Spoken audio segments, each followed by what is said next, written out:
নমস্কার সকলকে, আশা করছি সকলেই ভালো আছো, সুস্থ আছো। আমিও ভীষণ ভালো আছি।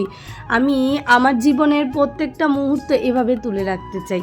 এই ভিডিওগুলোর কিছুটা পার্ট তোমাদের দেখিয়েছি, আর কিছুটা দেখানো হয়নি। এখনও অনেক ভিডিও না পেন্ডিং আছে, আর আমি না এগুলো বাদ দিতে পারি না আমার জীবন থেকে, কারণ এই ভিডিওগুলোই আমার ফেসবুকের ডায়েরিতে আমি রেখে দিতে চাই, আর কিছু বছর পর এগুলো দেখতে চাই।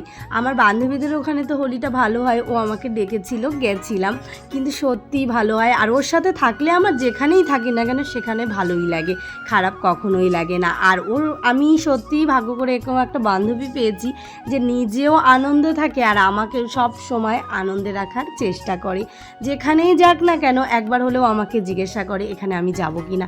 যেতে পারলে তো হ্যাঁ বলে দিই, দেখো আমার তো সংসার জীবন, তাই আমার সব জায়গায় যাওয়াটা সম্ভব হয় না, কিন্তু ও চেষ্টা করে আমাকে নিয়ে যাওয়ার জন্য, রীতিমতো জোর করে, রাগও করে। তাই বলছি ভাগ্যের ব্যাপার এরকম একটা বান্ধবী পাওয়ার জন্য।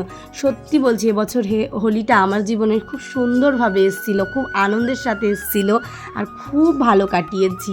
আর সময়গুলো এখন আমার খুব ভালোই যাচ্ছে। তার কারণ হলো এই মানুষটার জন্য, এই বান্ধবীটার জন্য, যে নিজে তো খুশি থাকবেই, তার সাথে আমাকে নিয়েও ভাববে, আমাকে নিয়েও টেনশন করে।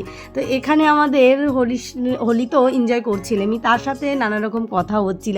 এখানে ওর বন্ধুদের সাথে আমাকে পরিচয়ও করিয়ে দিচ্ছিল।